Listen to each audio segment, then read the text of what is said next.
All right, so for this one, here's what we're going to do. I am going to be doing kind of like a general overview of the Renaissance, and I'm sorry, some of this should have come earlier. Sorry. But still, you're getting it eventually. And what will happen is I have Google Slides. Now, with these Google Slides, they are very, very clear as far as what answers are correct, what answers are not correct. So I am not going to be filling in the Google Doc as I go through the PowerPoint presentation. It is pretty straightforward as far as, again, just filling in the blanks with the correct answer because it makes it very clear on the PowerPoint. With that being said, it is a longer lesson today. So with that being the case, I'm actually cutting it in half. We're gonna do the first 3 pages of the Google Doc, and then you don't have any homework check for this one. The next class will finish off the last 3 pages of the Google Doc, and then you'll have it where you hand in your whatever it's called, your completed document. And once that's done, then you'll be good for your homework check. All right, let's get this started. So here we go. Now this is the PowerPoint that you're going to be looking at. I am going to give you this. So you'll see here, this is what you're working on. Same as always, go to File, make a copy of the entire presentation because there's going to be 6 pages altogether. And you'll notice here that they have it where it's all organized and it goes in order with the PowerPoint. So it's all in order, it's very straightforward, and you'll just have it where you take a look here, and then anytime you see anything that's in red and underlined, that is an answer to one of your questions, okay? So we're gonna go through that, and then what will happen is you'll notice that there's gonna be, at the bottom of every single page, there is going to be kind of like a quick check for you where you have to give kind of like a summary of what you learned on that page, all right? And so I am expecting that you're going to be filling in every single one of those quick checks. Now, let's go here. So with the Renaissance, we've talked about this before. It was a time of revival, which literally means rebirth. And that's where they're kind of having a chance to be able to explore more things. They're having it where there's more inventions that are happening, more art and more exploration and all that kind of stuff. So lots of discoveries are happening and lots of new things are being designed and made during this time. And what happened is with Europe, unfortunately, it was devastated following, now they call it the Dark Ages. Unfortunately, nowadays they have it where they talk more about it being the early Middle Ages. And then the Black Death plague happened closer to the end of the Middle Ages there. And obviously that would have been very devastating to the whole society. There's millions of people who died due to the Black Death, and then you end up having it where that completely just throws the whole feudal system topsy-turvy because now so many people have died. They have to find ways to be able to survive, to work the fields, to work in the stores and all that kind of stuff. Also, the confidence in the church has been shattered. And keeping in mind, too, they'd also had it where there had been those crusades that they had that was at the tail end of the Middle Ages. And this is more my, I guess you'd say, my opinions, the conclusions that I'm drawing based on what happened. But they had, like, the crusades didn't go great. They really didn't. Like, there was some positive things that came from it. But at the same time, like, the Christians didn't do well as far as winning the different wars that happened within the Crusades. And it lasted for such a long time. And a lot of people, like, they went bankrupt trying to be able to fight for the church. And so it had huge impacts on society in general. With that being the case, they ended up having it where their confidence is not in the church as much anymore, and they start to be focusing more on individuals, which leads into something called humanism. And so they're having it where they're becoming much more secular, and rather than focused on religion. And and you're going to have to filter this when I, like, keep this in perspective when I say this, because I think it can be dangerous when you have people who just blindly follow whatever without actually thinking it through. So things like having it where they are, let's say going into serious debt just to be able to get involved in these crusades because they have been given these indulgences that they are going to be fine when they die, that no matter who they killed in the midst of the wars, their sins are forgiven because they're fighting a holy war. So things like that, they didn't really, they just accepted that. And I do think that when it comes to our faith, we need to be not just blindly accepting things, but we need to actually dig into it. We need to sink our teeth into it. We need to know why we believe what we believe. And I think because they'd had so many years of not doing that, really, when you think about it, they just took whatever the Pope said, and that became, in a sense, like law to them. And so now they're starting to question more. And so keeping in mind, I definitely believe that as far as our faith is concerned, it's so important. Faith is important, but at the same time, you need to be able to know what you're believing and why you're believing what you're believing, and not just doing it because everyone else is doing it. Because otherwise, you're going to burn out, and you're going to end up having it where your confidence just completely gets shattered in the structure that you haven't really owned for yourself. And that's what's happening, is that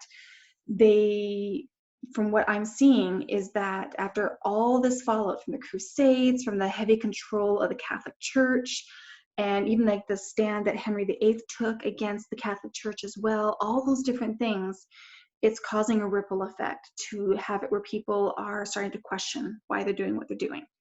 And so some of that I think is actually really good. It's just unfortunate that some of it became to the point where it was more people focused just on themselves rather than anything to do with God.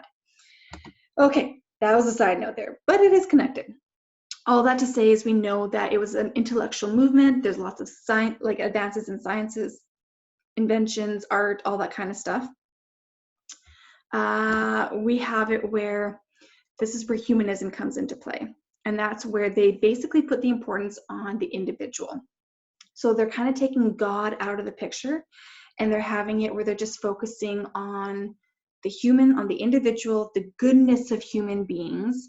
And they're really putting, kind of like in a sense, really, they're putting their faith in logic, in reason, finding rational ways to understand and solve problems with the world. And there is value in that. There is value in finding rational ways to understand and solve problems with the world. But quite frankly, as a Christian, I see that they're missing part of the equation, though, that it's important to be able to understand and solve problems with the world, but yet it's also important to be able to realize that the natural world around us is not the only thing that exists. There is such thing as a spirit world. We do have spirits within us. And so we ignore an entire part of our existence when we only focus on just what can be understood, tested, tangible, things like that. We miss out a little bit then when we do that. Actually, we miss out a lot when we do that. All right, we're going to take a look at Petrarch here, if I'm even pronouncing that right. Par for course for me. He's called the father of humanism. So what he did is he had it where he popularized love stories and poetry, and he had it where he placed emphasis on the individual, not the almighty. So he is one of the main founders of this movement of humanism. And then what happened is, with Italy is the country where the Renaissance all started in. And however, the Italian peninsula was never united during the Middle Ages. And so they had several independent city-states that developed. So we had Milan, which is one of the richest cities that controlled trade throughout the Alps. And then we also had Florence, that is controlled by the very wealthy de' Medici family, who became great patrons of the arts. So if you have that money, you can definitely invest in things that you find important. So for them, they invested in the arts. And then we have Venice, that is location at the Adriatic, attracted trade from all over the world. So they are having it where they're getting a chance to be able to really be heavily involved in the trade system. And so they all served as trade centers. They had access to Middle Eastern markets, and they also had a republican government. So they were ruled by elite families. Okay, where am I here? There we go. So here's your first check. What was the Renaissance? Where did it begin? And why did it begin here? So I want you to have it where here you are going to be, here somewhere. There we go.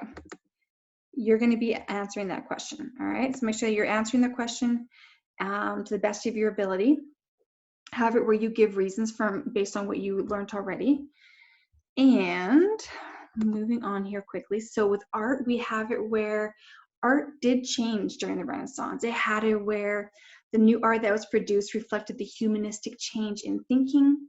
It had it where they also saw a lot more wealthier patrons that were commissioning artists to create new works of art. So it was this thing where they wanted something new, something different, something out of the box. They were kind of pushing the limits in a lot of regards. And so you see that reflected in a lot of the art pieces that were created during that time.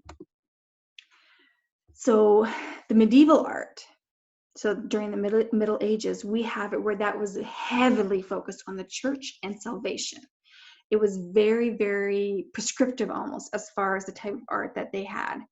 And so what they did is the paintings and sculptures were more realistic and focused on emotion.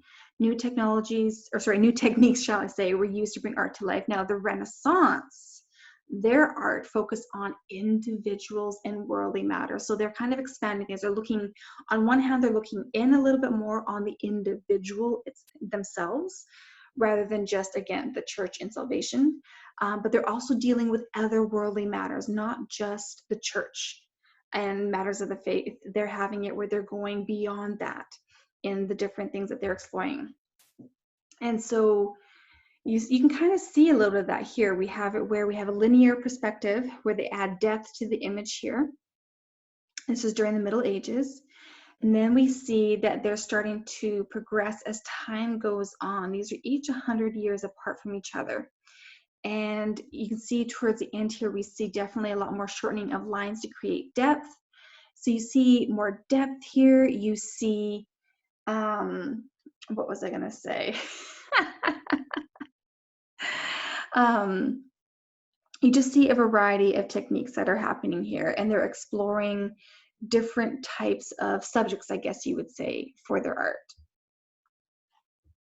But I will admit myself, I am not an artist and I'm not an art critic, so I can't properly comment on all the different differences in art. And I apologize for that, but I'm doing the best I can with it. Anyways, we also have it here where they are looking at another type of art technique. We see the sfumato. We'll see if I can even pronounce that right. And that's the blurring of lines, a gradual blending to create the illusion of depth. So that we see that in our Mona Lisa. And then with the Michelangelo, whoopsies. So what happened is he was considered to be one of the most inspired men who ever lived. And he had it where he created the masterpiece of, now, obviously, again, this is a biblical character, but still, he had it where he focused on the biblical hero David. And he created this amazing sculpture. Like, just look at the detail in that. It's stunning. I can't even imagine having that kind of talent to be able to create that sculpture.